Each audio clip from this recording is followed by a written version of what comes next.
this government is interested in developing a football culture that will help the nation to lay a solid foundation for our domestic football.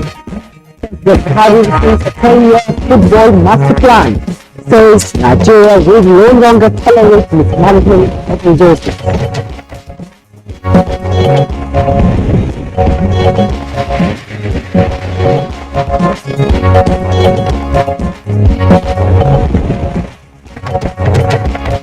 House of Representatives seeks legislation for establishment of National Electoral Process Commission. Government to be doing things we can do for our people, how we can actually help them as far as primary health is concerned. Southwest traditional rulers promised support for federal government's program on vaccination.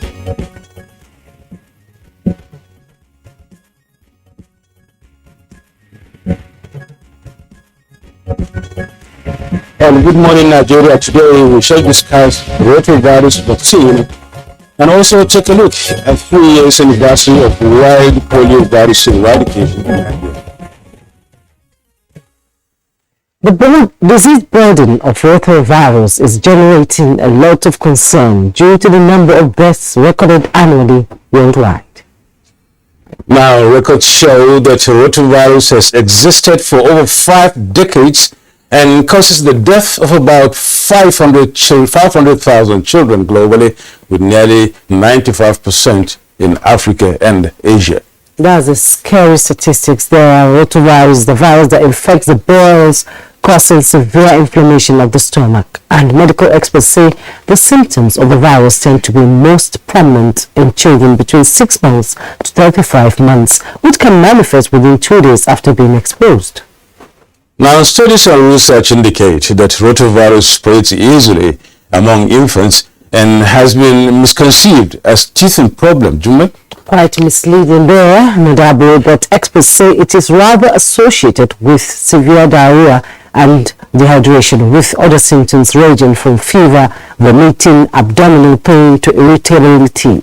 However, for adults, this strain is felt in milder conditions with severe fatigue and high fever.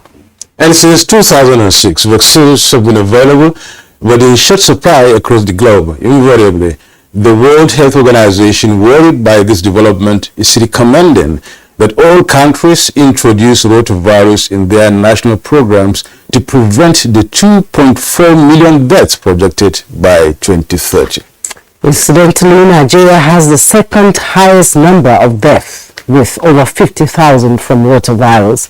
In response to the agitation, the federal government, through the National Primary Health Care Development Agency, with support from the WHO, has introduced the rotavirus vaccine into routine immunization schedule.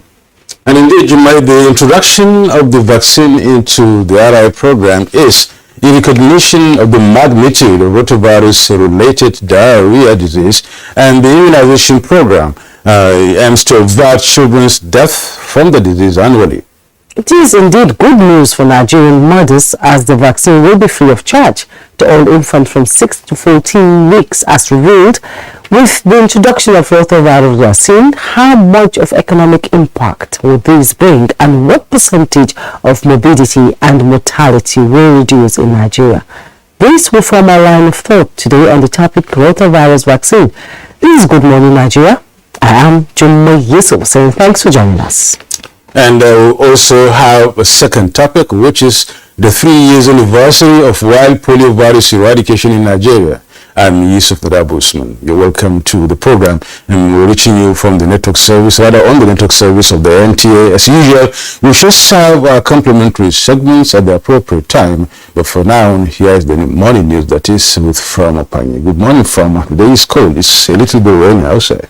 Indeed, it is a good morning. Good morning, Nadabo. Good morning, Junior. Good morning, Nigerians. And here is the morning news. The federal government says it will no longer tolerate attempts at inflicting injury on its football fortunes, describing sport as a major tool for national unity, which must be safeguarded and treated as a national asset. President Muhammadu Buhari stated this while receiving a 10 master plan for a roadmap to the development of football in Nigeria. To help the nation to lay a solid foundation for her domestic football. Put in place professionally and efficiently run leagues, entrench a consistent and stable football calendar, and create a value chain which will boost the sports ecosystem. President Muhammadu Buhari has made a case for the long-standing relations between Nigeria and India to be deepened and expanded so their people and economies can derive maximum benefit. This was while granting audience to an Indian delegation led by the Minister of State for External and Parliamentary Affairs. Meanwhile, the federal government is supporting the development of a world-class animation hub which can absorb a large number of young people in the country. Minister of Information and Culture, Lai Mohammed, said this at the Nigeria-India Trade Forum in Abuja.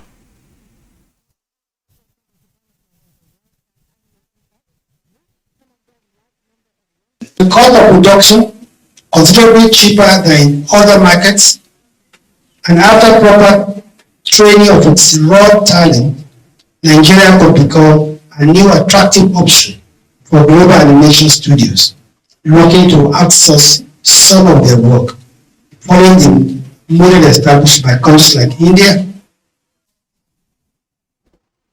The collaboration between Nigeria and the United States of America has continued to yield the needed results with the repatriation of another $23 million Abacha loot.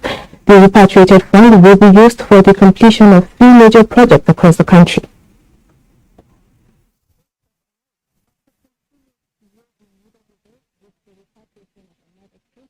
The President's mandate to the Office of the Attorney General is to ensure that all international recoveries are transparently invested and monitored by civil society organizations. Consistent with the standard applied to the previously repatriated $311.7 million, reports regarding the expenditure of these additional monies will be public documents. As a key partner deeply invested in Nigeria's success, we will continue to do our part to facilitate the recovery and return of the proceeds of corruption to the Nigerian people. And the presidency has reacted to an editorial on the Guardian newspaper calling for the impeachment of President Muhammadu Buhari, describing the opinion as antagonistic and unprofessional.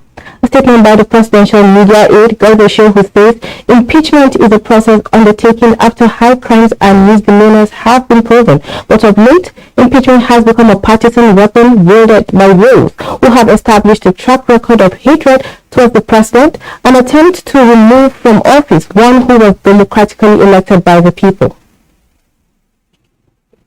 Nigeria, like other democracies, yearns for an electoral process that meets internationally accepted standards. A legislation seeking to enable the establishment of a National Electoral Process Commission is in the works at the House of Representatives. The bill aims at improving the credibility of the electoral process.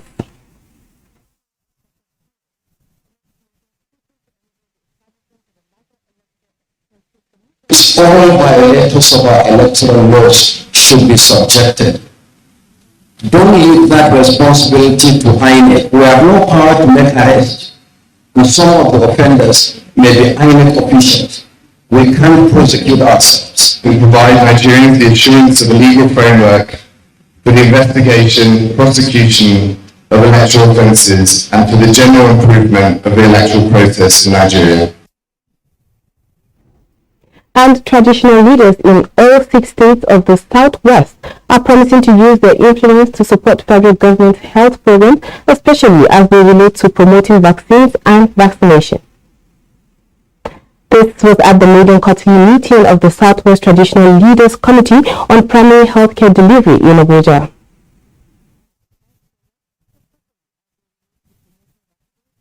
From Southwest, we've been able to put ourselves together. And we traditional rulers, we don't want to leave everything to government to be doing. Things we can do for our people.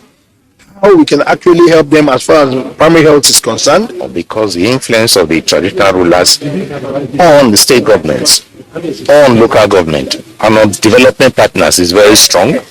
And if they have to focus attention on these things I just mentioned, human resources, infrastructure, supply chain, then we can get to the objective that we're talking about. And that's the news for now. Good morning, Nigeria continues with Madabo and Jumai after this timer. Stay with us.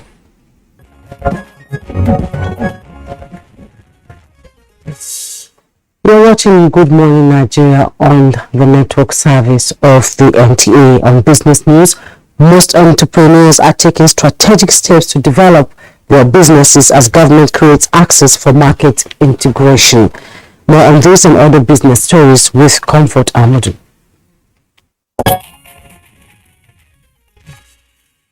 The federal government has been evolving ways and implementing policies that will facilitate trade and position Nigerian products and produce in global and regional markets with the aim of making Nigeria a trade and investment hub. Aligning with the drive, entrepreneurs are positioning themselves to take advantage of the opportunities created to expand their businesses and cash flow to remain competitive. I realize that where we are now, we should be ready for export. That is to say, we should start changing the type of packaging materials we use, quality of our packaging materials, and these are the things that should change our business plan completely to just not selling in Nigeria, but we need to sell in Africa, to sell across the group generally. The financial sector is equally developing and improving the framework to deepen financial inclusion toward creating more access to financial services for businesses in the country. We're a channel for intervention funds, but we're still a bank. So we're still in the business of banking, which is to take deposits from the surplus and then give to the deficit areas. For export readiness, experts advocate enhanced capacity building and product aggregation in line with global standards. Doing a PPP with private companies to set up processing facilities that smallholders can actually bring in and aggregate their product and process in those warehouses, and then put these products together and have one off-taker who offtakes these products and export. In the equities market, stock market closed in red with a trade volume of 204,153,067. Here are the closing figures of all the trades on the floor.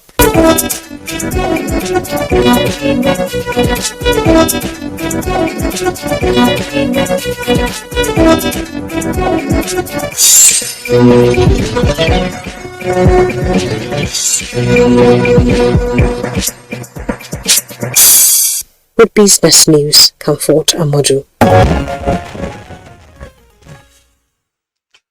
Well, many thanks, Comfort, for the business package there. Then up next is the newspaper review.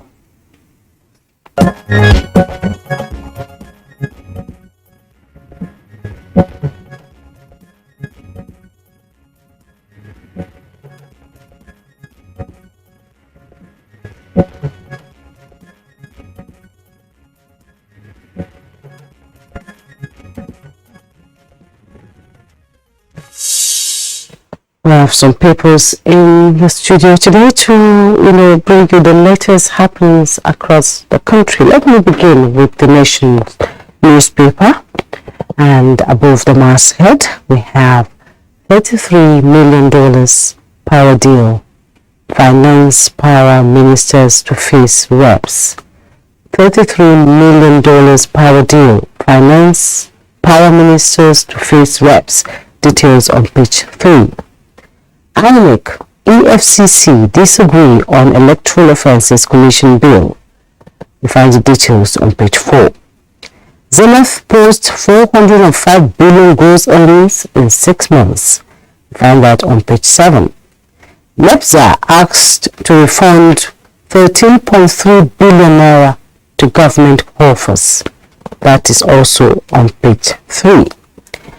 And just below the masthead of the Nation newspaper, Nigeria-US son parked on return of 23.4 million Abacha notes.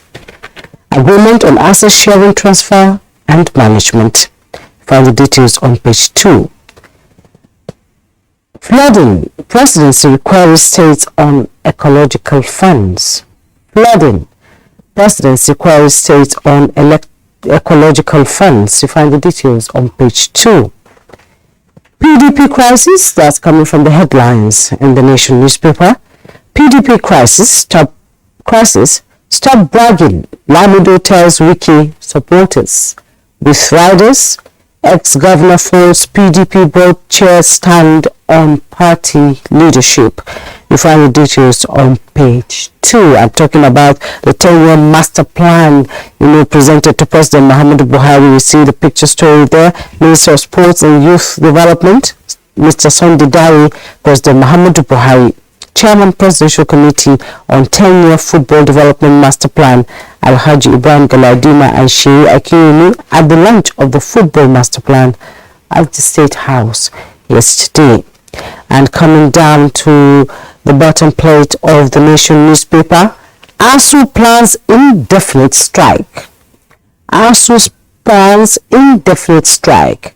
Congresses ends in 123 branches today. How I killed Islamic cleric Goni by Lance Corporal. How I killed Islamic cleric Goni by Lance Corporal. You find that at the bottom plate of the Nation newspaper. How I killed Islamic cleric Goni by Lance Corporal. You find the details on page 5. Still at the bottom plate of the Nation newspaper, police to resolve dispute. Police to resolve dispute. You find the details on page 3. We have more with Nadabo. Okay, we have I have a couple of papers here. I have Al Jazeera Nigeria Midweek, and of course the Punch newspaper. Can we continue with the Punch newspaper and then see the stories on the front page this beautiful Wednesday morning? There are a couple of stories here. Right at the top, you have Nigeria recovers 86 billion naira stolen oil in 1 month. 86 billion naira stolen oil in 1 month. Details of that on page 22. Right under it, we have recovered of which loot hits 334 million US dollars. United States condemns corruption. Details of that on page 10. And then as we move through, we come to page 20. ASU, parents propose 10,000 naira support levy for universities. Parents propose 10,000 naira support levy for universities. And then coming down to the center of the page, we have the big story here. Before then, there is the window story right there beside the Punch plate. PSC workers threaten strike. Commission suspends recruitment. That's Police Service Commission. Workers threaten strike. Commission suspends recruitment. Details on page 9.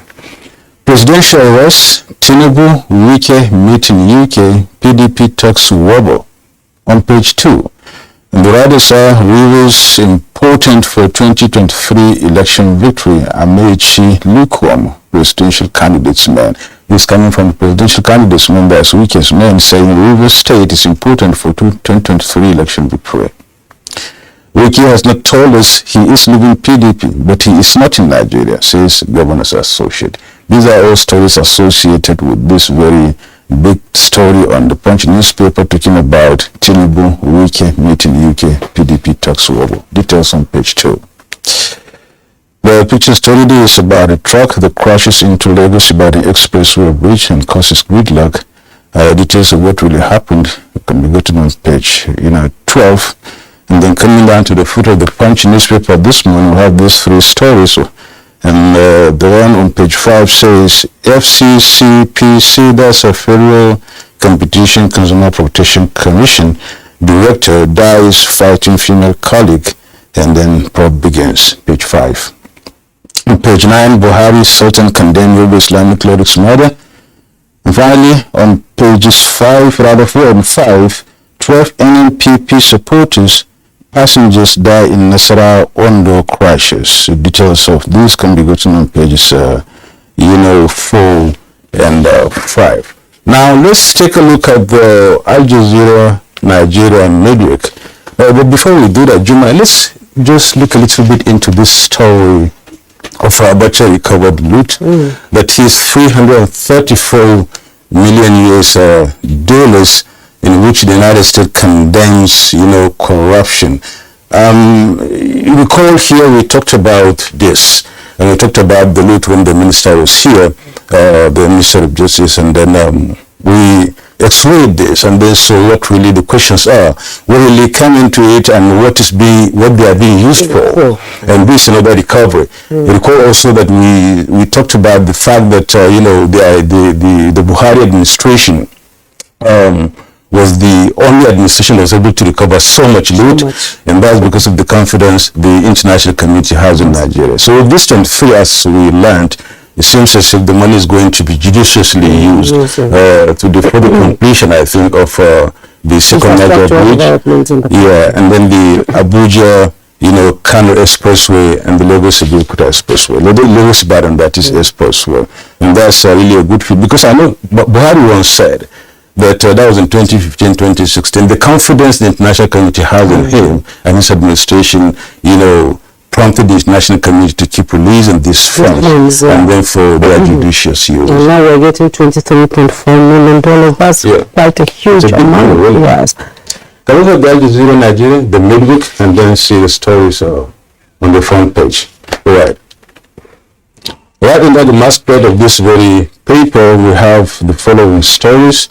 One is EFCC opposes establishment of Electoral Offences Commission. Details on page 10. And then on page 27, Shekaro versus Kwankwaso, tussle that led to separation. On page 26, Northerners shouldn't dominate top PDP seats, BOT chair insists. Get details of that on page 26. Moving down a little, the big story on this newspaper is terrorism, banditry. That's the topic. And your time's up, Buhari warns. Your time is up, Buhari warns. And then the writer says we must fight, terrorists. And the second one is praises Indian training for his military success. Get details of that on page 8. I guess this is coming from the visit of the Indian, the minister's visit to the president yesterday. Moving down a little, or rather on the left-hand side of the page, right-hand side of the page, right on the screen, right there, we have story on page 13 that says, Buni offers automatic employment to children of slain Yobe cleric. Buni offers automatic employment to children of slain Yobe cleric. On page 11, federal government urges African countries to increase regional manufacturing capacity. Down a little on page 11 still, we have police rescue 18 kidnapped passengers, hunters in Ocean State. And finally, some few stories here to the left side of the page, as you can see on the screen. We have on page 8, Delta government opens register for sexual crime convicts and others. Page 12, Maiden Edo Film Festival receives 1,551 entries from 94 countries. This is an international event, it seems like. Maiden Edo Film Festival receives 1,551 entries from 94 countries. Page 9. Now, finally, on page 22, borrowing by oil firms from banks hit 5.93 trillion naira amid losses. Borrowing from oil firms. Borrowing by oil firms from banks hit 5.93 trillion naira amid losses. Get details of that on page 22 of the Al Jazeera Nigeria midweek. That's the stories we have on Al Jazeera and the Punch and of course the Nation newspaper. Yes. From the ASU strike, we're seeing Congress has already ended in 123 branches today, and ASU is saying it plans to have this strike indefinitely. Yeah, that's what ASU says. It seems like it's bent on moving on with the strike.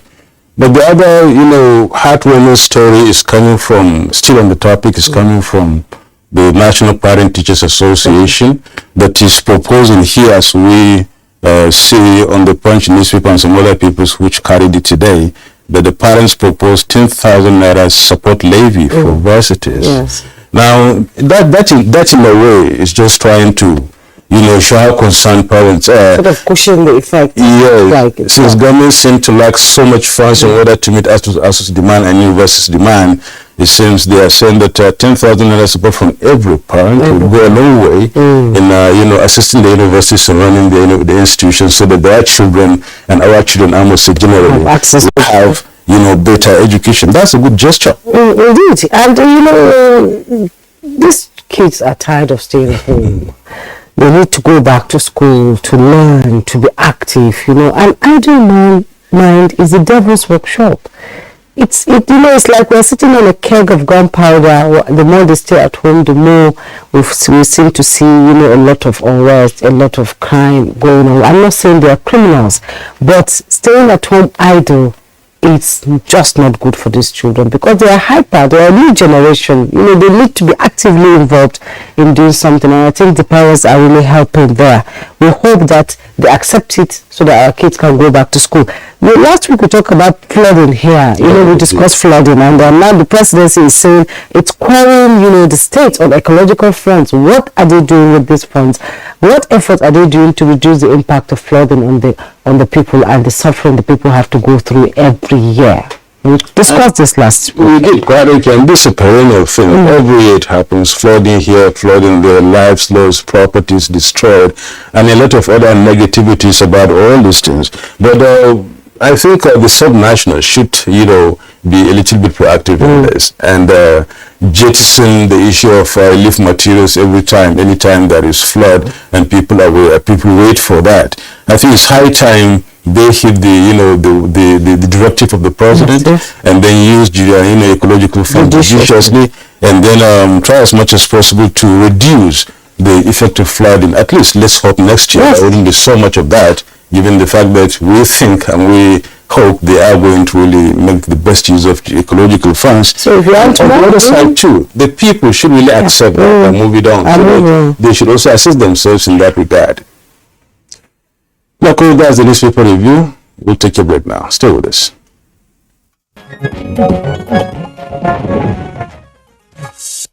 Rotavirus is the disease that spread easily among infants and young children. Infection of the virus takes place through contact with unclean hands after using the toilet, and effects include severe diarrhea, vomiting, fever, and abdominal pain. Children who get rotavirus disease can become dehydrated and may need to be hospitalized, which may even lead to death. Executive Director of the National Primary Healthcare Development Agency, Dr. Faisal Shuaibu, of recent described rotavirus as one of the leading causes of diarrhea disease in the world, responsible for over 40% of diarrhea in children. He says Nigeria has the second highest number of deaths from rotavirus, accounting for 14% of all deaths worldwide. Annually, approximately 50,000 deaths occur in children under 5 years in Nigeria as a result of the infection. Experts front vaccination as best bet for protection with vaccines such as Rotatex RV5, which is given in 3 doses at 2 months, 4 months, and 6 months of age, and Rotatrix RV1 duly recommended. Few days ago, Nigeria flagged off the rotavirus immunization meant for babies from age 6 and 14 weeks, expected to save 110,000 babies from untimely death in the next 10 years. The rotavirus vaccine is sold up to $100 per dose. Here in Nigeria, starting today, will be free of charge in any public health facility of the country. The questions remain: how available are the vaccines to healthcare facilities across the country, especially at the grassroots? And are there enough sensitization to avert vaccine hesitance and negative myths as experienced in the past? Guests on Good Morning Nigeria will take a critical look at the virus, its impact, and how prepared is Nigeria to curb its spread.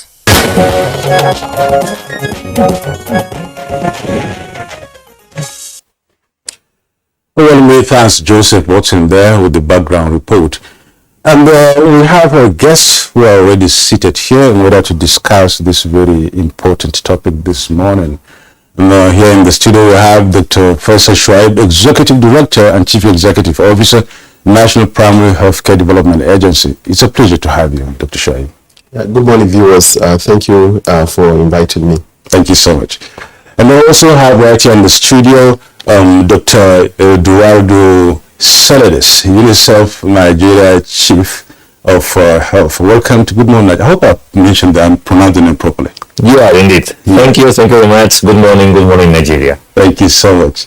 And also seated in the studio is Dr. Isaya Vatsa. He's Acting Executive Secretary, FCT Primary Healthcare Board. You're welcome to Good Morning Nigeria. Thank you. Good morning, Nigerians. We also have joining us but not available for now from Kano, Dr. Walter Kazadi Mulombo. He's the WHO country representative here in Nigeria. Okay, now while we are with a connection with Kano to get on board, Walter Kazadi Mulombo. Let's move on and then see what we will be able to make with the remaining times we have on the remaining time we have that is on this program. Rota, I will start with you, Dr. Faisal. Rota is not like malaria, diarrhea, measles and some other commonly known diseases which you are used to, brought up with. We saw them, we are managing them. When we say rota, somebody start asking, what is rota? Right, so rota is actually from a Latin word that describes the nature of the virus. The virus is round in shape, so Latin word for round is rota. So that's where they got the name rotavirus. But in actual fact, rotavirus disease is very, very common. When you see a child with diarrhea, that is to say watery stools, chances are that in close to 50% of cases, half of the cases, it is due to rotavirus disease, right? So in a large number of cases that you see children having diarrhea, it is due to rotavirus. It's just that maybe we'll not call it rotavirus disease. We'll just call it watery stools, or we'll call it diarrhea. But it is a very common, highly infectious disease that occurs quite widely in Nigeria, just like the introductory documentary talked about. It is quite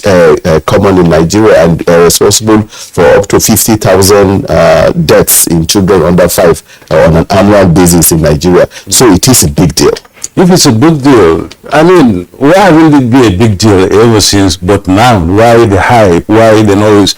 UNICEF is coming into it, World Organizations coming into it, and a lot of other strong organizations are really moving in, and then insisting that nations and countries must, put it in their own routine immunization programs and the rest of it. Why now? Now, why this? Yeah, because it is because the rotavirus vaccine is so effective, right? So here we are for several decades, right? We are aware of the way this vaccine can work. However, before it is introduced into Nigeria, we have to fulfill some of the requirements. For example, even our routine immunization coverage has to reach a particular level, because you don't want to introduce a vaccine and then it is not well utilized. So in the course of the last few years, we've been able to attain those routine immunization coverages, and then we've been able to fulfill some critical criteria. And of course, the burden of disease is very, very obvious. So all of these constellation of requirements have now fallen in place thanks to the leadership of President Muhammadu Buhari, the Honorable Minister of Health. We've been able to advocate to our global partners and our donors, and they've been able to see that there's a justification to bring this vaccination into our program. So it is a huge investment on the part of the federal government and our donors, but it is a worthwhile investment. Indeed, talking about international partners and international donors, let's bring in Dr. Eduardo. Dr. Eduardo, we saw you in the report before the program started, and can you tell us how many types of vaccines is acceptable here in Nigeria? Is it the same the world over? And how is it been accessed by governments? Okay, thank you very much for this question. I think here in Nigeria, the government and Federal Ministry of Health and NTA have been doing a great job to really introduce new vaccines and to have a very solid schedule, calendar for vaccination for children. At this moment with Rota, it will be like 18 antigens, so different vaccines that we have available for children, but as well for adults, like for example, tetanus or COVID-19. It has been a challenge to really expand the capacity of the country to store these vaccines, because as you know, many of these vaccines, they need cold, they need like particular needs for storage. So the country has expanded that massively. Now they have the capacity to get these vaccines.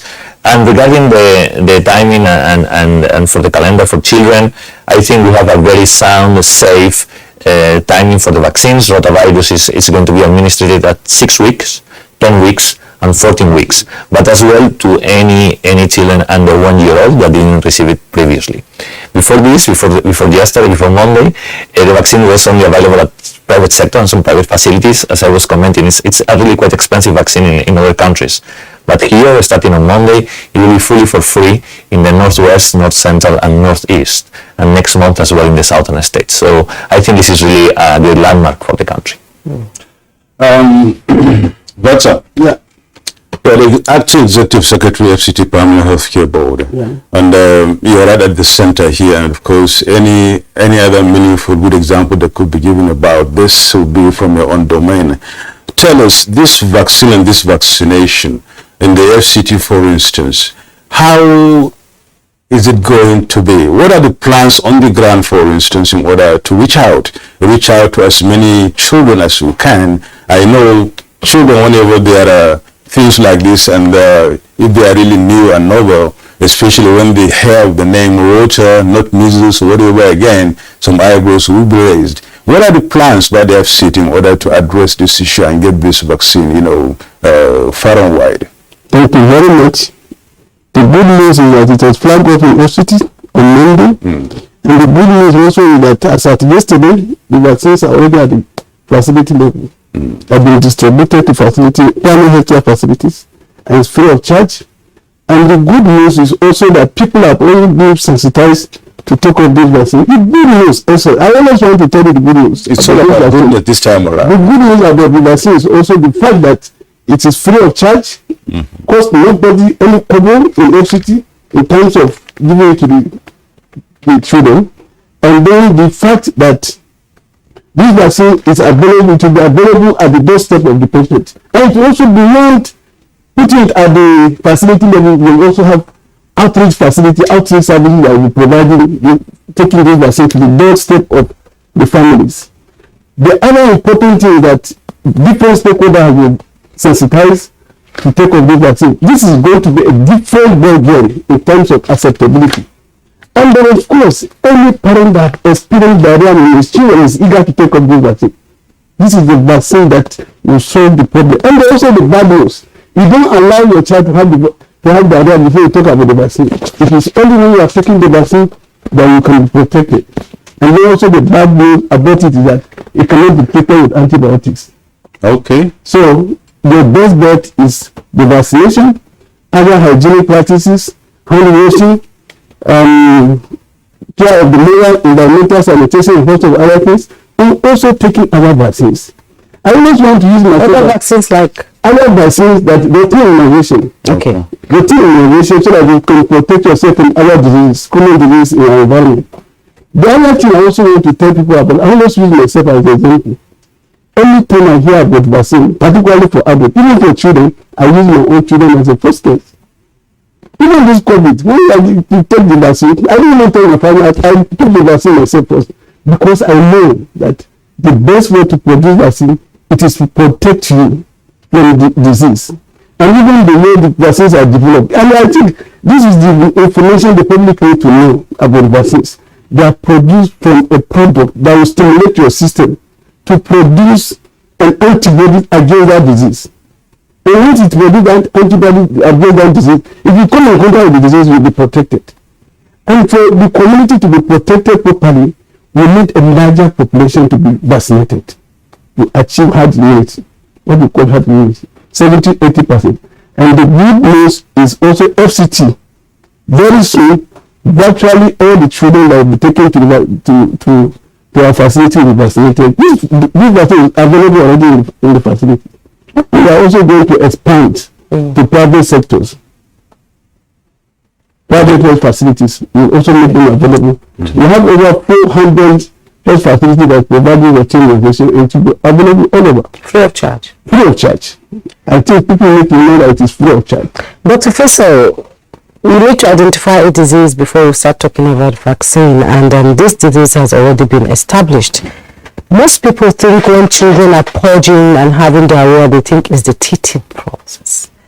And how long does this Rota manifest? How long does it take before it will manifest? And how is the impact on it on the child? And what do the parents need to do to bring it down to the barest minimum before they vaccinate the child?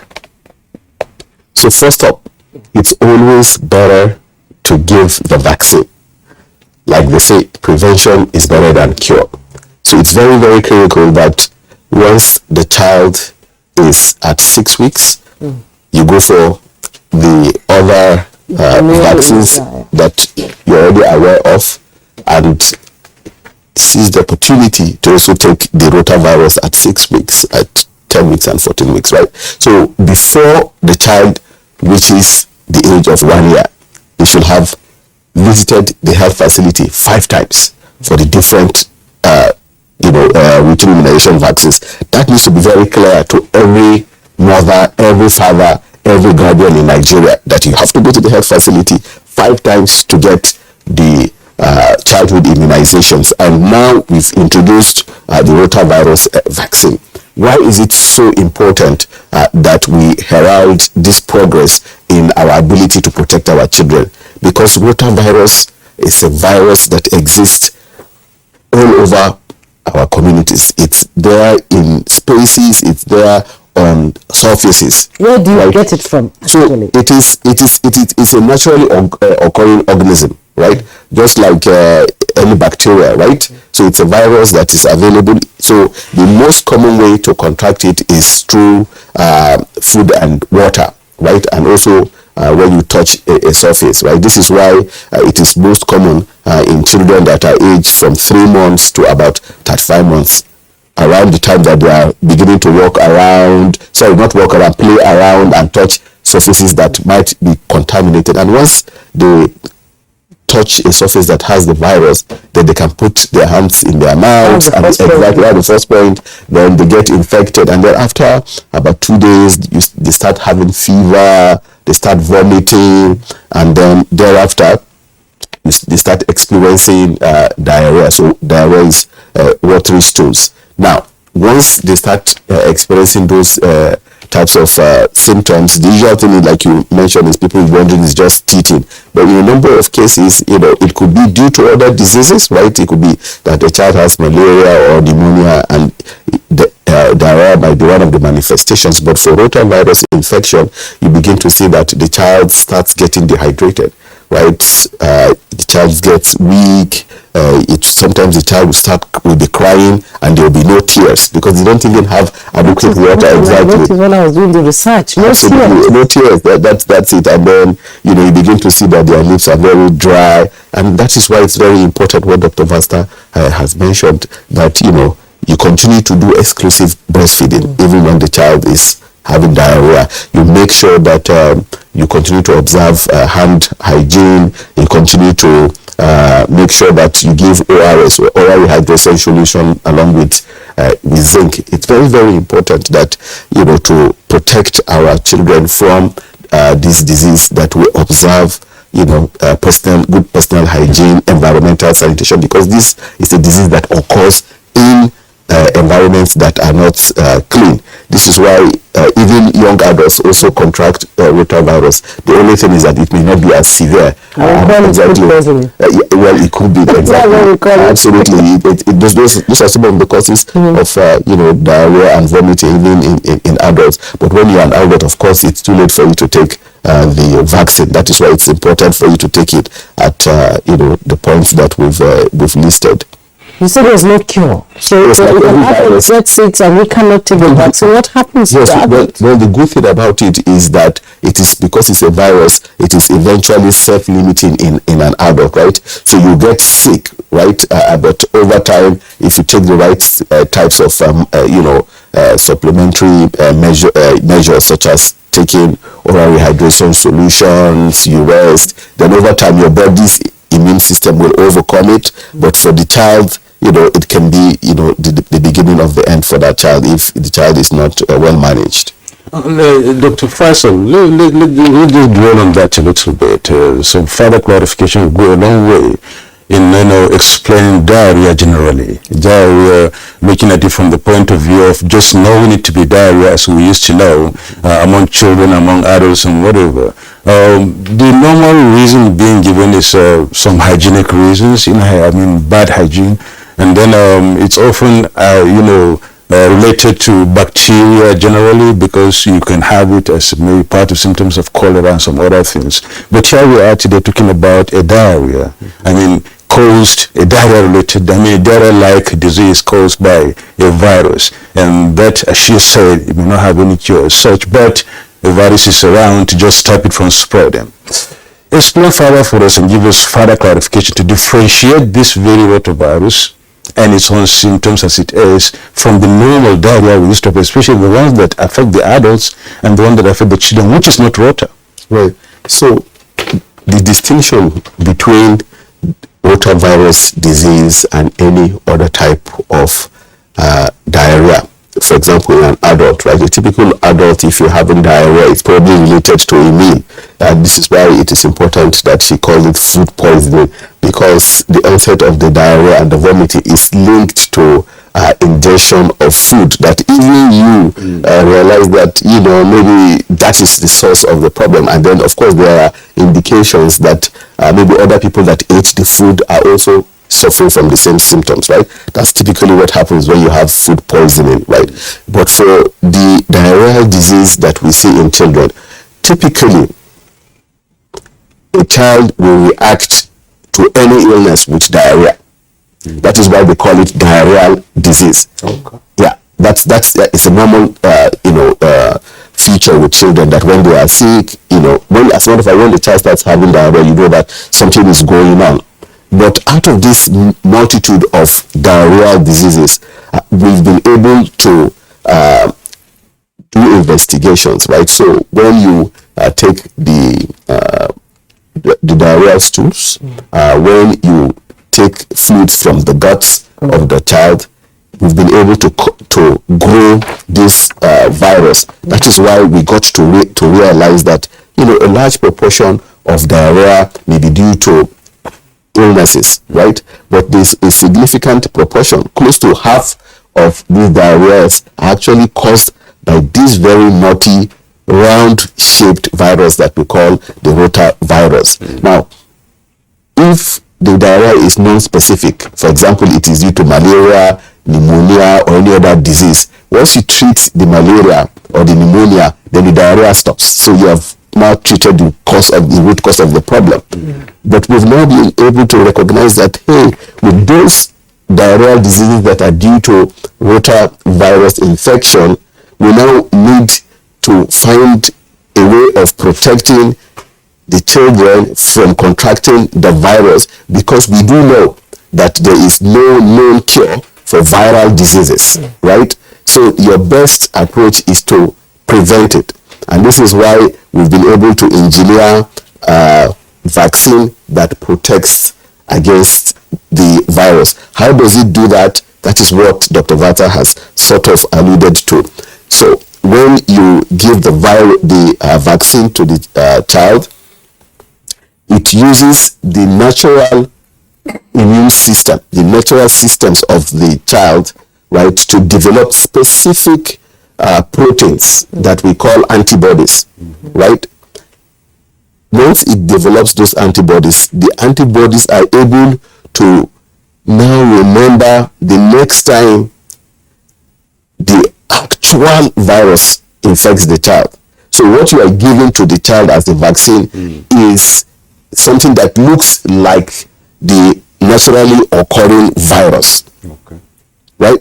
So that now, but it is not in a dose, it is not in the form that will cause the disease. Usually it is either the killed form of the actual disease, cause of the virus, or a form that is already weakened. And what it does when it is injected or dropped into the body of the child, it doesn't cause disease. Instead, the body will now find a way to overcome it.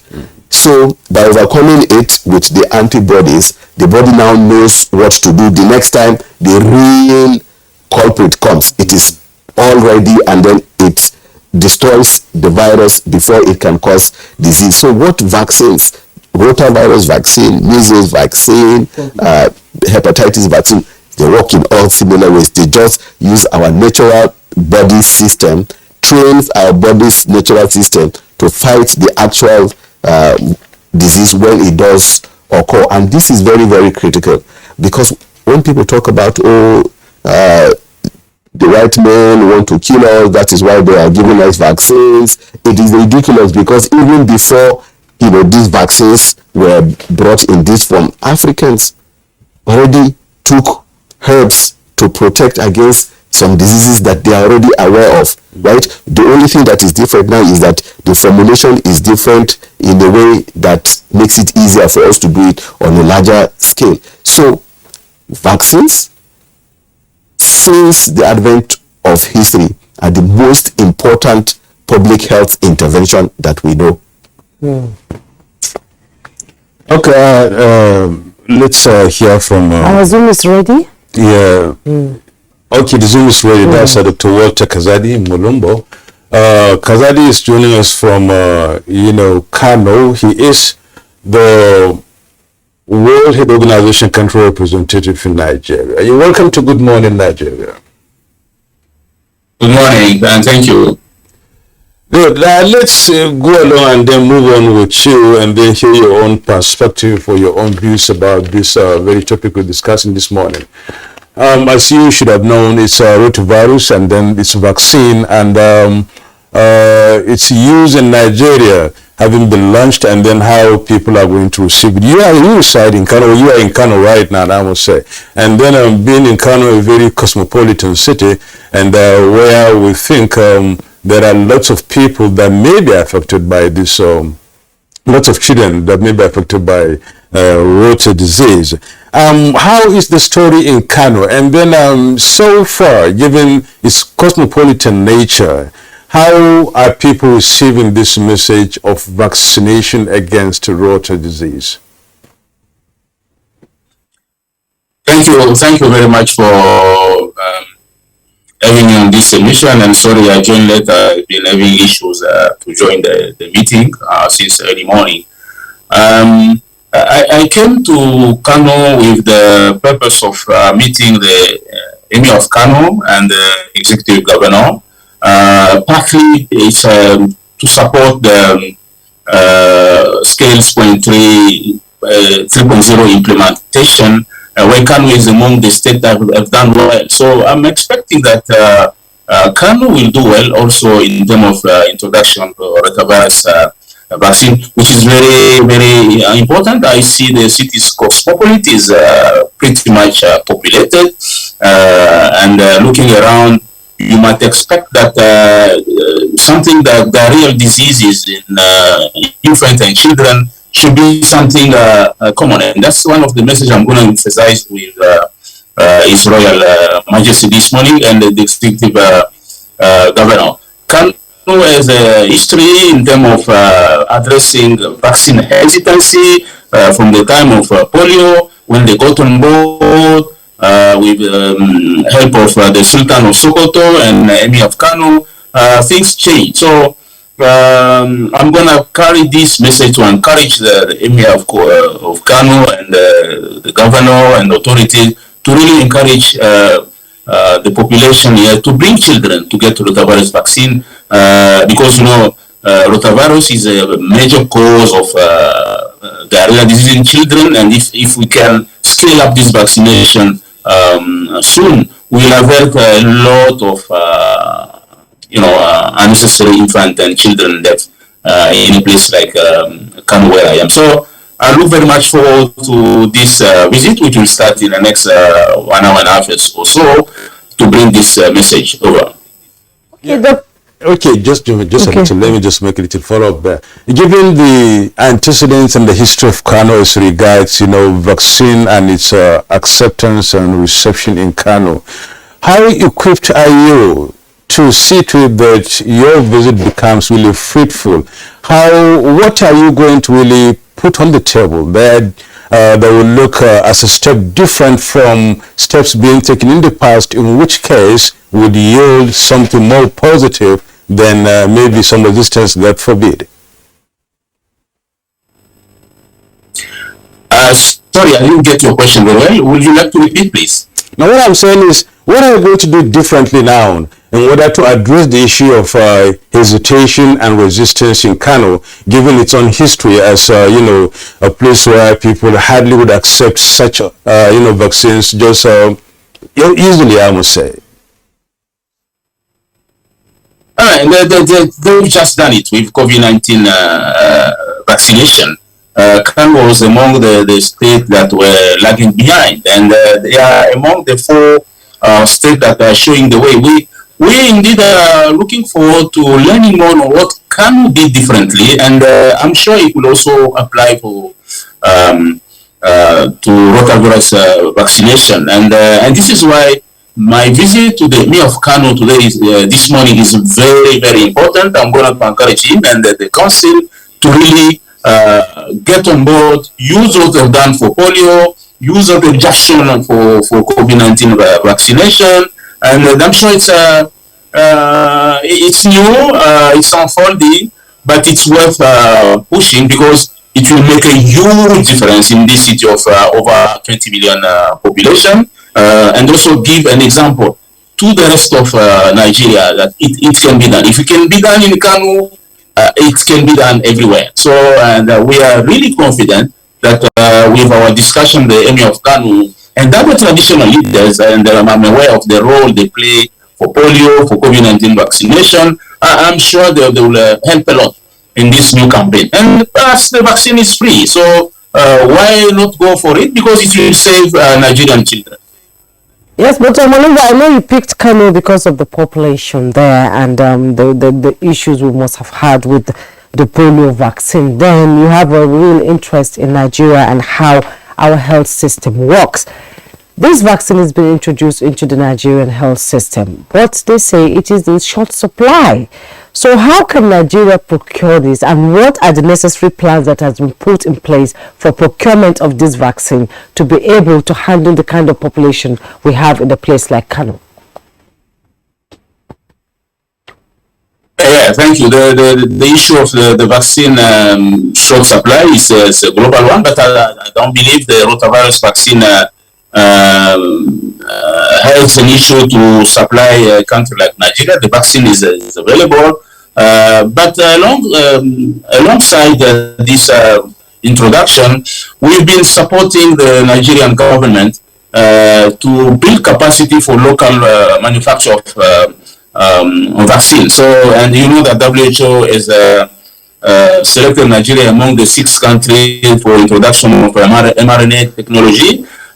This is just an entry point to Nigerian manufacturing other vaccine as well. And I'm aware that some partners are coming as soon as tomorrow, if I'm correct, and they are coming to continue to further that discussion, and we will be happy to support the national authority, the NTA, CDA, Ministry of Health, and other stakeholders to get really the capacity to produce vaccine locally, because Nigeria as a market, as a population, Nigeria is several countries. One, if we can do it, we can get it right with Nigeria, I think Africa as a whole will be better off. And it's an investment worth pursuing, and in the long run, it will pay off. So WHO, UNICEF, other partners, we are really on board and eager to push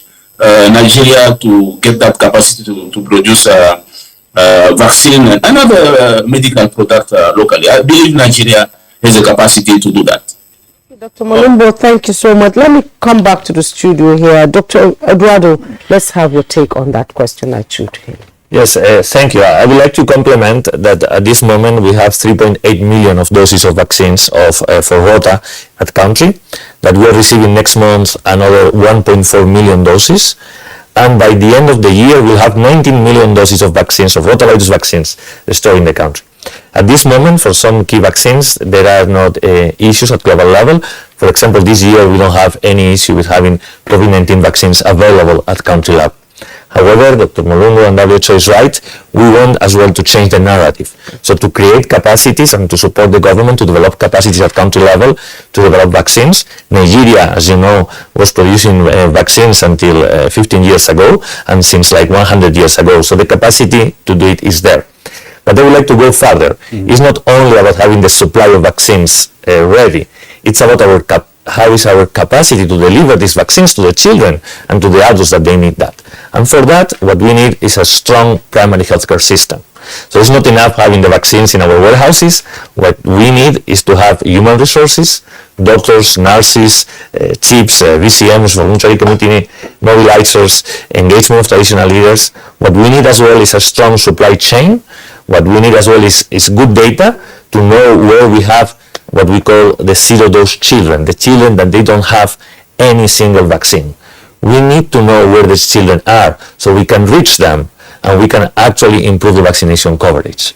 And as well, we need good governance and leadership in the health sector. So what we need, that's why, for example, last week, jointly with Dr. Faisal, with the Minister of Health, WHO and partners, we launched the Primary Healthcare Leadership Challenge to incentivize the governors and the states to really invest in primary healthcare. Because if you don't invest in human resources, in capacities, even if you have the vaccines in country, you're not going to be able to deliver those to the children that they need it. Okay, thank you, Dr. Eduardo. Dr. Isi Hayobata, let's hear more from you about what Eduardo said. We're talking about spread now. We're talking about reaching out. We're talking about having more children vaccinated against water disease. And the vaccine is free, as you earlier said, and it is available as being put forward by the figures we have, and it's going to remain available and free as much as the exercise, as far as the exercise goes.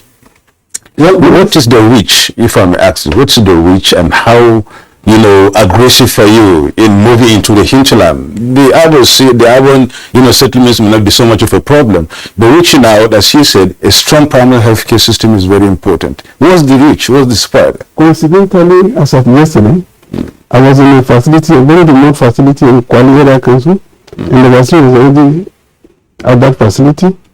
But beyond that, we just don't want to just talk about being in the facility. We are reaching out to the families, to the community leaders, the stakeholders in the community to understand this is another gift from the government to the children. Okay. The future of tomorrow, to be protected from diarrhea disease that is deadly. One other thing people have to know that this is a deadly disease. Water virus, diarrhea related to water virus is deadly.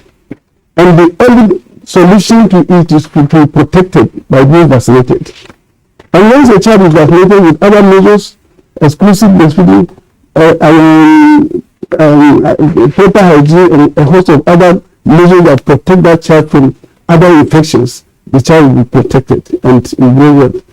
Another thing that we also do is to also sensitize using traditional institutions, religious leaders, women leaders, caregivers to be actively involved in ensuring that the children are taken to the facility for vaccination.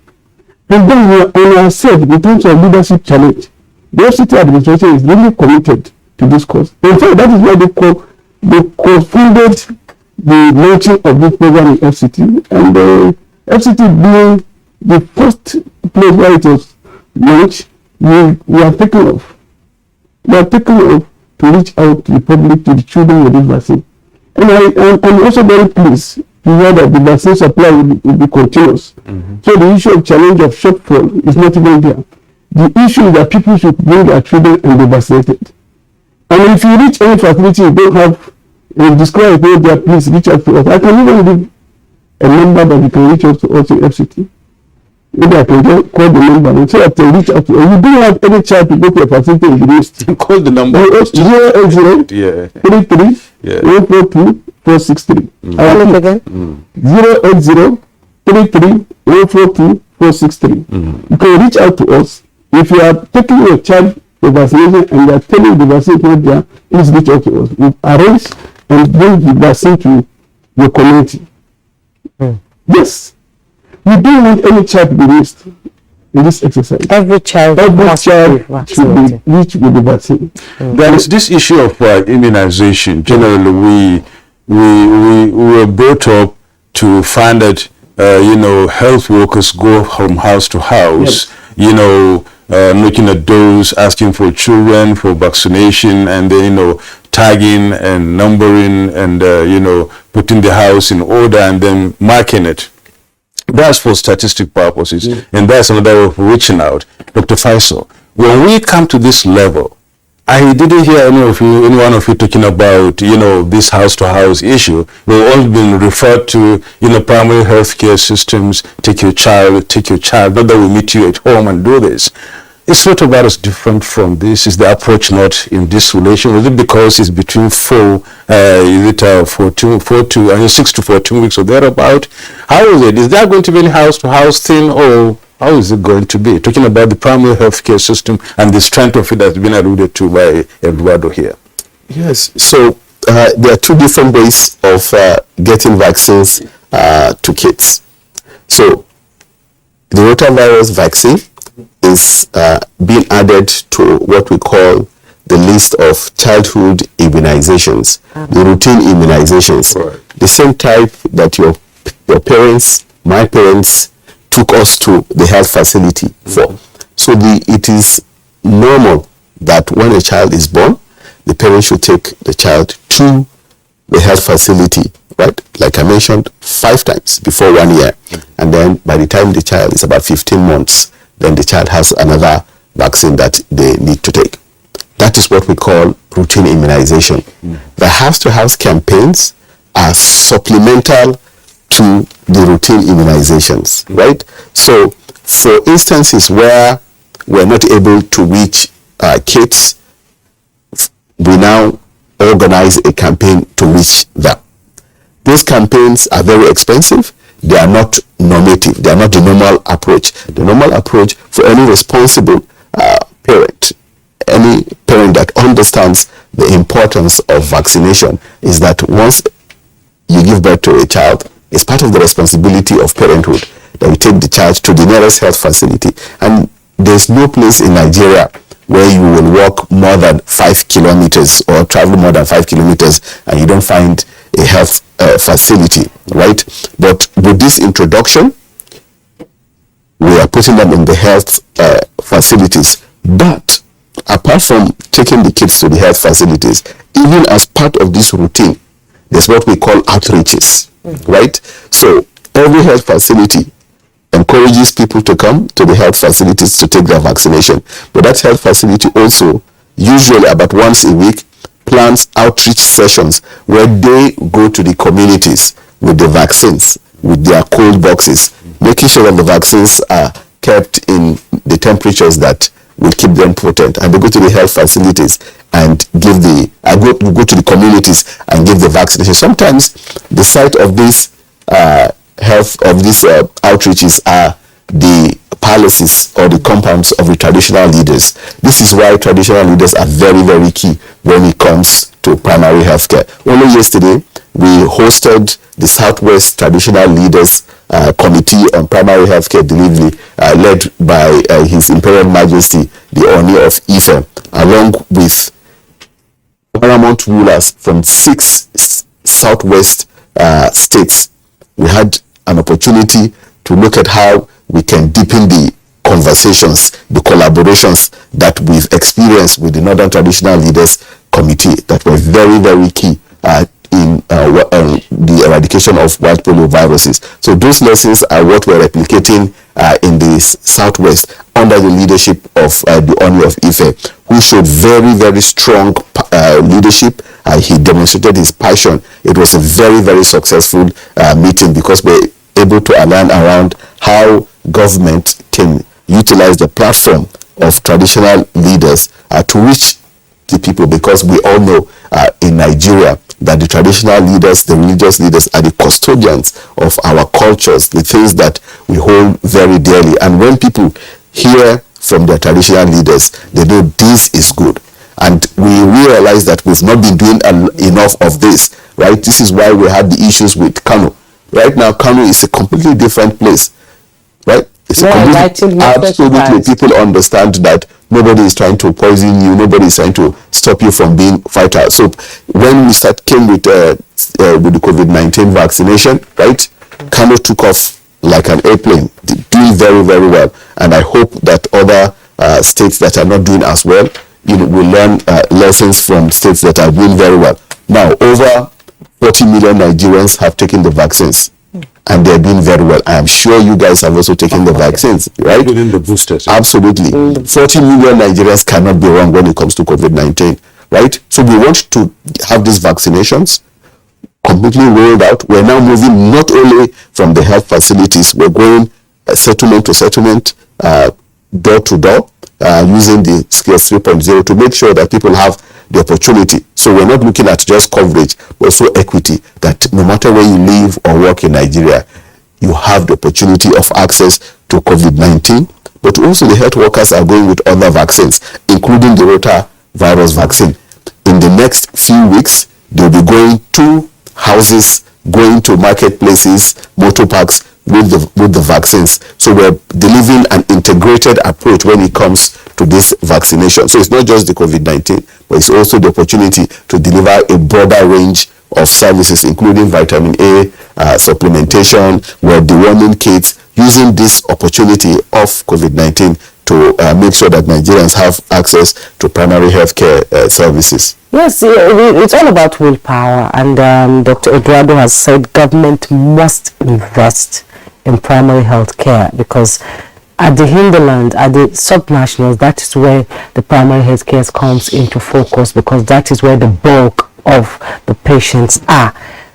I was listening to you on the radio when I was coming to the office yesterday. You were complaining about lack of human resources, not being enough. I was drawing attention. Yeah, you were drawing attention to it. I was listening, and there's not being enough. So what are you doing on that? And apart from this, come bringing them together to talk to them about all this immunization, getting it to the people that matters, are they walking the talk?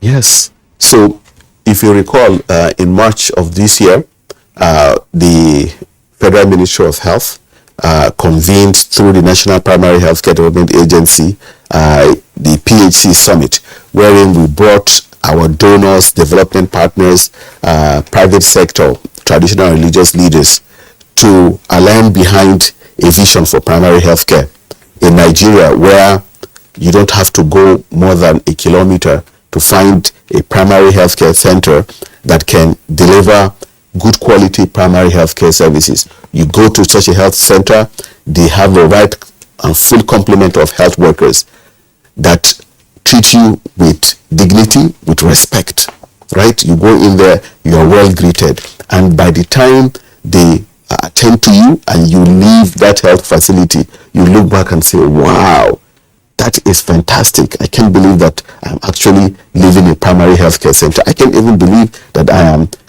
living, the foundational aspects of our health system.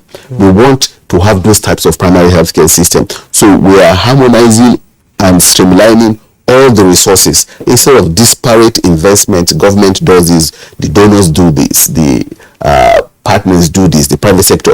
We have brought everybody together and say, what is it that we need as a minimum to make sure that we have in every political world one functional primary healthcare center. Right now, when you go to our primary healthcare centers, you see some level of service. So what we're saying is, we're not there yet. Instead of having maybe a situation where you have 10 cars and none of them is working, right? You have to push each and every one. How about starting with fixing one car, making sure it is functional, and then you gradually move to when you fix all 10 cars, but making sure that there is a clear alignment around what the vision is. We want to recognize the great work that our governors are doing, local government chairmen are also doing, but we also want to send out a clear message that it is not just about the infrastructure. There's a lot of focus on renovating and building primary healthcare centers, but you build them, if you don't recruit the competent health workers, then they are going to be there, right?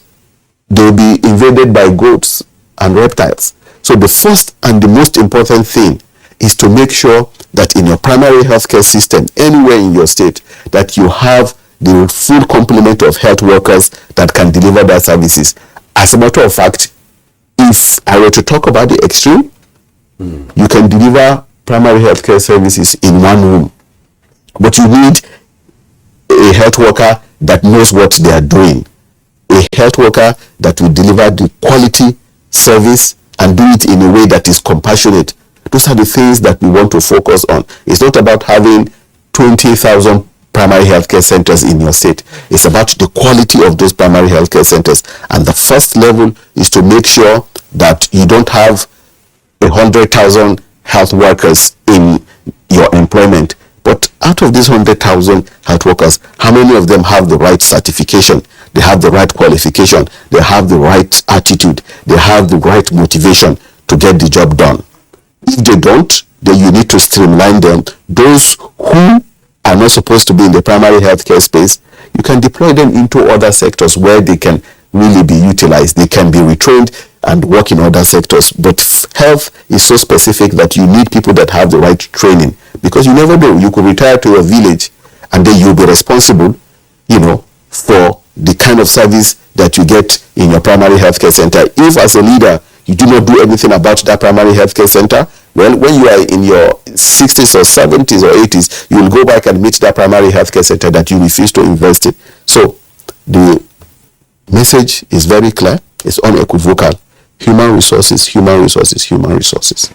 Okay, thank you so much, Dr. Faisal. Dr. Walter Kazadi, if you're still with us, let's hear more from you about the chain of operation as this exercise continues. You're in Kano already, and of course I wish you all the best as you take up your assignment of meeting, the Emir of Kano and some other notables in Kano.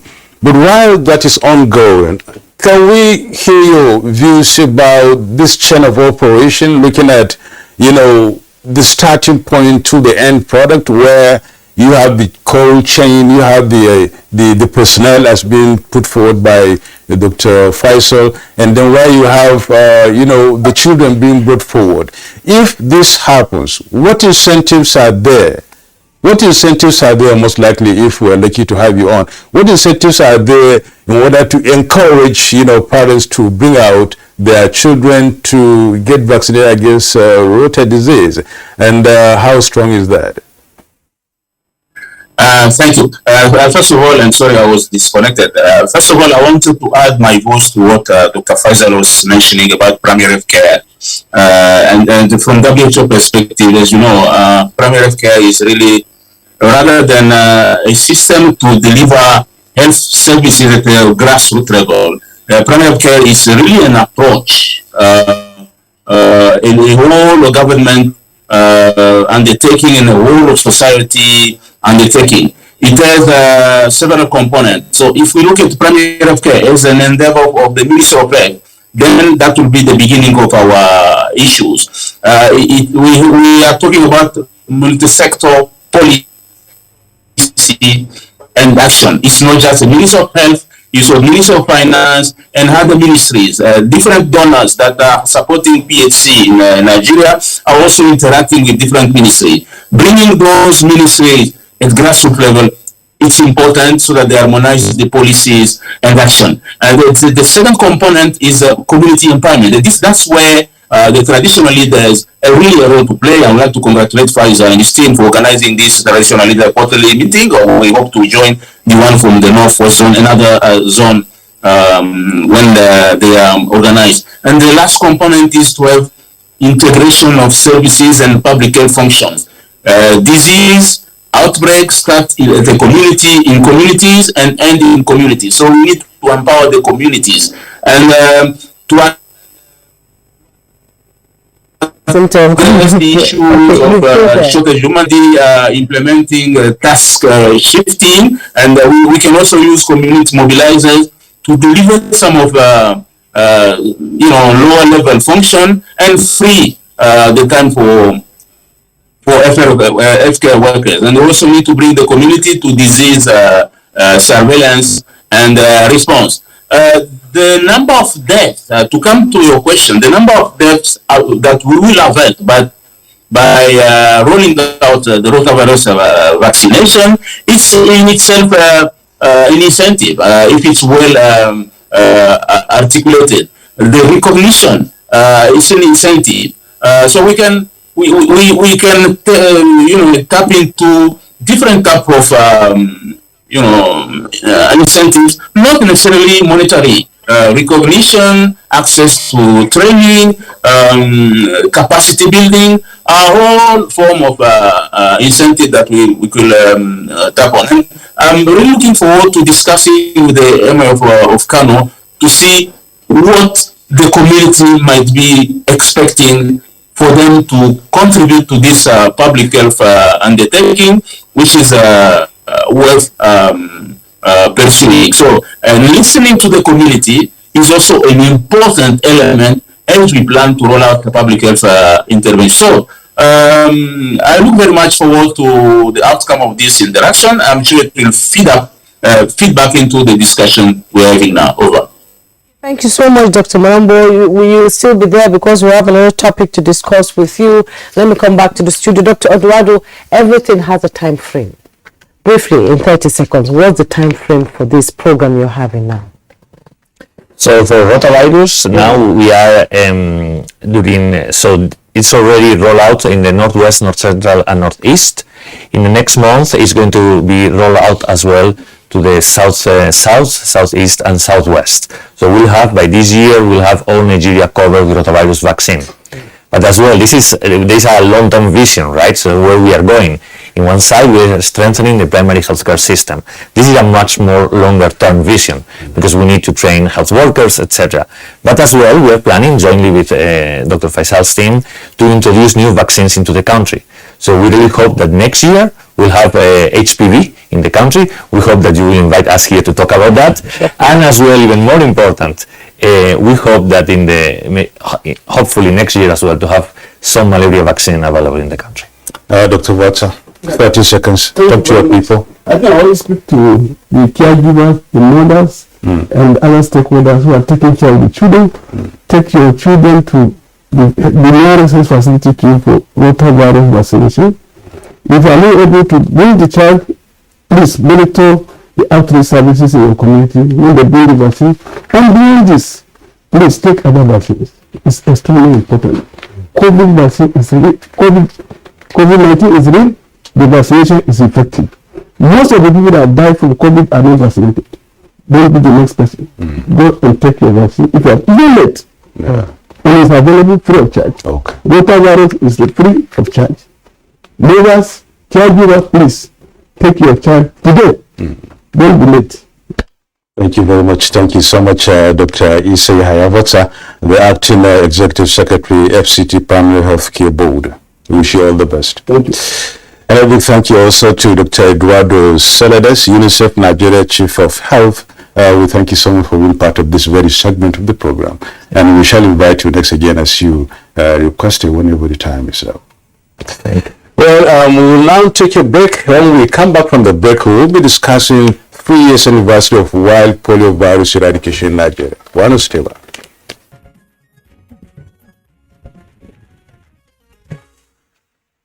Welcome back, and it's still Good Morning Nigeria on the network service of the NTA. We begin the second segment of our interviews. It's been 3 years of Nigeria officially certified polio-free, and this didn't come very cheap.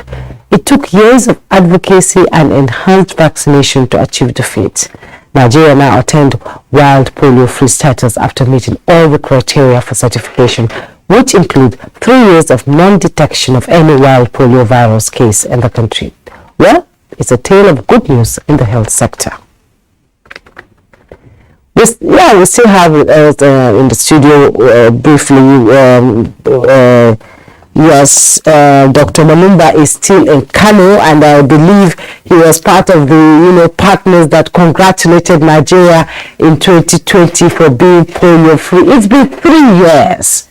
Where are we on that now, and what is the step forward?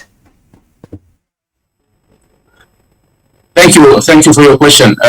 Nigeria is still wild poliovirus free till today. Nigeria is facing another type of polio outbreak, which is the vaccine-derived polio outbreak, which is, a result of, the attenuated vaccine seeding and mutating in the community, where you find, a certain proportion of children who are immunized. But Nigeria is also working to suppress transmission of that type of polio. But it has nothing to do with wild polio virus. Nigeria is still certified polio-free, as is the rest of Africa. We've supported the government to rebuild the capacity to address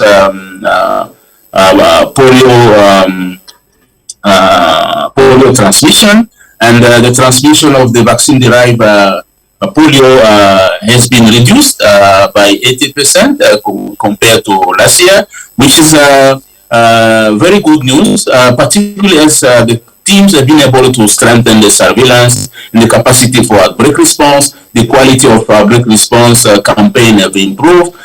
So here we are, but we need to remain vigilant, because in Malawi and in Mozambique there were cases of importation of wild polio virus, which are still linked to the endemic, the last two endemic countries, Pakistan in particular, and we need to remain vigilant. So no reason to be worried, I might say, for now, as far as remaining polio free. But we need to be cautious and continue the job until such time the job is done. You know that there's a new polio endgame strategy 2022-2026, and which target elimination of all forms of polio, both wild poliovirus but also vaccine-derived poliovirus. So this is what I can say for now as to where Nigeria is with respect to polio certification and free status. Over. Okay, thank you so much, Dr. Mulombo. Dr. Faisal, by tomorrow exactly, it will be 3 years marking, or talking about 3 good years of getting polio out of Nigeria. But that sounds like just maybe some people will say 3 years, are we not having cases of polio now? What does that translate to? 3 years anniversary. What does it really mean? Are there no polio cases in Nigeria? Are we out of it? Because from what we've read, one of the last continent on Africa is mainly Afghanistan, and is it the Pakistan or the country? That's on the whole worldwide planet. What does that translate to? No more polio in Nigeria? What it means is there's no more wild type of polio virus. It means we no longer have naturally occurring wild polio virus in Nigeria. So there are two different things here. So what we're saying is that in our environment, there are polio viruses that exist naturally. We no longer have that. However, because of low childhood immunization in some parts of the country, we have seen a mutation, a change in the nature of polio viruses that has led to what we call circulating variant polio viruses. Yes. The closest example is what we are seeing with COVID-19, where we have closely followed how COVID-19, we had alpha variant, beta, delta, and omicron, right? Yes. So it's similar to that with the polio virus. We have variants that can also cause paralysis. But just like the WHO country rep said, we had this outbreak last year. We mounted an impressive response, and we have reduced by more than 80% the numbers of these types of viruses. So we did house-to-house campaigns, working with the states, with the governors, commissioners, executive secretaries, to make sure that these viruses did not go to an extent where it will be completely uncontrollable. So 3 years anniversary without a single case of wild polio virus means 3 years since the global community led by WHO certified Nigeria as wild polio virus free. But in actual fact, it's been 6 years since the last case of wild polio virus was detected in Nigeria. The last case of wild polio virus was seen in 2016 in Borno State. Now, a year after that, there was still no polio virus because of our response in 2016. That 1 year after 2016 is what we describe as evidence of interrupting any form of circulation. So Nigeria interrupted wild polio virus circulation in 2017, right? And then we now calculate 3 years after that, and that is where we arrived at evidence, because people had to come from the WHO regional office. There's a committee that goes and looks around. When you say there's no wild polio virus, does it mean that there's no wild polio virus, or is it that you are not looking for it, right? Are you looking for it? Absolutely. So that is what they look out for, right? They look out to see, okay, we say there's no wild polio viruses, but is there evidence that we are actually looking for the virus and it is not there in the community? So it's just like somebody comes to Abuja and say, oh, I did not see Jume, I did not see Nairobi. You have to ask them, is there evidence that they have actually looked for you people in the right places? Have they come to NTA? Have they come to the places where you people should be? It's the same methodology. They had to look around, check, for example, in healthy children to see if they are harboring the virus. They checked in our sewage, in our environment, to see if there's evidence that the virus might be in the environment, but we've not picked it up. That is why the surveillance level is very, very important. What gives us confidence that we don't have wild polio viruses is because our surveillance indicators, all of the things that we do to check for the wild polio viruses in humans, in the environment, shows that there is none, right? So there's no wild polio virus, but we have circulating variant polio viruses that have occurred due to naturally occurring mutation. It's a normal genetic, sort of activity that occurs with viruses. That is what caused the outbreak since 2018. But again, we've seen a tapering down, and we're hopeful that with the collaborations with our traditional leaders, with our religious leaders, with subnational, that will continue to maintain that. So the heroes of the polio fight has got to be the frontline workers, right? They have gone, crossed rivers, climbed mountains to reach every single child. Sometimes threatened. Absolutely, and even insecure. That is one of the reasons why the Northeast was one of the last places where we eradicated wild polio viruses, because health workers had to go to places where their lives were threatened, right? They had to work with traditional leaders, with religious leaders, to understand and know how they can approach some of these areas. And then our military were also very gallant, because it's very easy to give the oral polio drops. So the military were able to also vaccinate some of the kids in the security compromised areas. So the wild polio virus eradication effort is really an effort around solidarity between government, partners, donors, but also every single member of the community. So this was a glaring example of where Nigerians came together to eradicate a disease that has been with us for a very long time. Exactly. And this, huge devastation. Yes, absolutely. And it is the lessons that we're learning, what we've learned from the wild polio virus, that is what we're using to now introduce other vaccines, like the rotavirus vaccines that we talked about. And the fact that we know vaccines work, we've eradicated a disease, wild polio virus.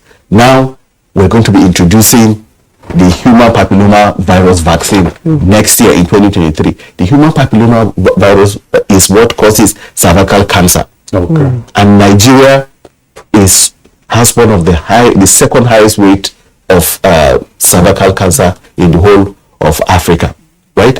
So, for example, there was a study that was done in 2018 18 in West Africa, and there were about 32,000 cases of cervical cancer. Almost half of these cases were in Nigeria. In Nigeria, as of 2018, and really not much has changed since then. Quite alarming. Yes, 28 women die every day due to cervical cancer. So imagine what it means when we introduce the vaccine next year. It is huge. It's very, very important. So there may not be a lot of noise that is made about what's happening in the health sector, in the primary healthcare space. It's because these are quiet battles that we are winning against diseases. If we're able to introduce the human papilloma virus vaccine next year, it will protect women from cervical cancer. And cervical cancer is a big deal. 250 women out of every 100,000 women die. Yes, die from cervical cancer. So it's very, very, very important that we're introducing this, and then of course the malaria vaccine as well that we're going to be introducing next year. You're quite excited about it. Absolutely. This is what we live for. Yeah, exactly. Let's join Dr. Walumba, as the program begins to wind down, and see ways that UNICEF and WHO will continue to help Nigerians strengthening the primary health care. Aaron, would you like to repeat again? I'm asking, in the long term, with all these successes being recorded, in what ways can you continue, as the World Health Organization, continue to help Nigerians in strengthening the primary health care? Thank you. As I said before, primary health care is an approach. It's a whole of government approach and the whole of society undertaking.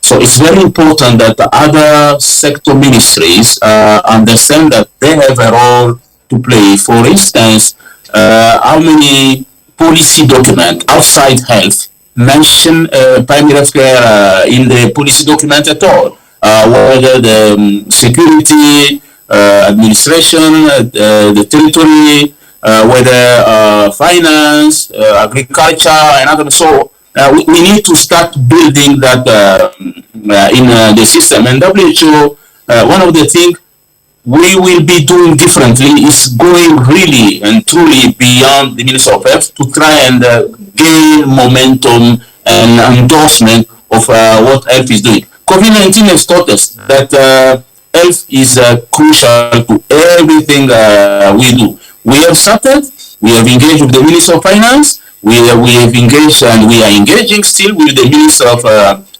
Humanitarian Affairs, Minister of Women Affairs, and others. We are engaging with governors and traditional leaders. We want to really push that message, because that's where we think we can make a difference, and trying to use our extensive presence, being in every state in Nigeria, to try and negotiate a broker relationship between different agencies, government agencies, bringing on board the private sector through public-private partnership. And as you know, the private sector in Nigeria deliver over 70% of healthcare, so we may not achieve objective or PHC if we don't use them. In some states, it may mean helping the government to regulate private sector intervention. In others, is trying to get private sector engaging in overseeing some of the primary healthcare centers. So we have a huge opportunity out there, and WHO really will continue to expand our portfolio to make sure that it really becomes a whole of government and whole of society approach, rather than it being NTA, CDA, and the Ministry of Health alone, or with the counterpart at the state level. It has to be really everybody, and I would like to call upon you to, for the media community, to really engage in that discourse, so that everybody contribute to that piece. We don't have any other way to do it. It's a partnership, the whole of government, all of society, building on community empowerment, and trying to integrate different intervention. when I visited one of the states, I saw some of the adverts. We're mentioning, some highway to link the largest market in Africa to the rest of Nigeria. I told the governor in that state that if while building this type of highway, you could think of every 5 kilometers putting a high quality primary health care center on the road, it will send already a message that we are not only concerned about the road, but as you are building the road, we are also looking into strengthening primary health care system. So that's really the way to go, and that's the direction I'm engaging WHO here in Nigeria, and I'm sure we'll have a success story to tell the rest of the world. Over. Thank you so much, thank you, Dr. Walter Kazadi Mulombo. Thank you, and I wish you all the best in your engagement in Kano. Walter Kazadi is the Blue World Health Organization country representative in Nigeria. He's in Kano on a mission for this very cause. Thank you so much. Now, let's come back to the studio here once again, and then finally, I must say, and round up this program. Dr. Faisal, there have been pains, as you mentioned, in trying to attain or rather reach here 3 years after wild poliovirus. The gains are much, which means there's a party in the air. You're feeling happy, feeling great. How do we keep on partying along that line about talking about wild poliovirus? How can we maintain this success? How do we consolidate on these gains? What are the efforts being placed, or what are the measures? Finally, maybe in a minute or so. Right. So for everything that we do as humans, we cannot lose sight of the challenges that exist. But we also have to recognize and acknowledge the efforts that have gone into the little gains that we observe, right? So here we are 3 years down the line, post-wild poliovirus eradication, and we're using this as an opportunity to honor those who gave their lives, those who are the heroes of the wild poliovirus eradication effort. So we do recognize that there's a lot that needs to be done, right? But we thought this 30-year anniversary is a time, for that recognition, for those who paid the ultimate price, but also for our traditional leaders, religious leaders, our health workers, so many leaders that stood firm to make sure that no child in Nigeria ever gets paralyzed from the wild polio virus ever again. But it's also an opportunity for us to look at what it is that we have within the system that can ensure that we deliver primary healthcare services to people in our communities. This is why we are very excited about the fact that many governors are now coming on board when it comes to rolling out our community health workers program. In 2018, President Muhammadu Buhari launched the CHIPS program, Community Health Influencers Promoters Services, where community people, young ladies and men in the communities are recruited under the guidance of the traditional leaders. They are given the skills to be able to go from house to house to treat simple ailments, malaria, simple injuries, right? Over time, we've seen states that have really adopted this, and is beginning to have a positive impact in terms of reducing the number of women and children that are dying from perfectly preventable causes, because they're educating people in our communities. It's very, very important that as any society develops, they don't leave behind those who are the weakest and the most vulnerable. And this is why we're very excited about what the future portends for us. For the malaria vaccine, I don't like taking drugs, actually. Unfortunately, you have the kid. This is for just the kids. Maybe later the adults will get it. Thank you, Dr. Faisal Shaib, the Executive Director and Chief Executive Officer, National Primary Health Care Development Agency. Thank you so much for bringing to the, to light all the things you've been doing and how Nigerians can key into whatever it is you're bringing out. Thank you so much for coming. Yeah, thank you very much for having me. And that's Good Morning Nigeria for today. Join us again tomorrow for another interesting edition. I am Jumbo Yusuf. You know, Mr. Narabus, we say and have a great day. See you tomorrow.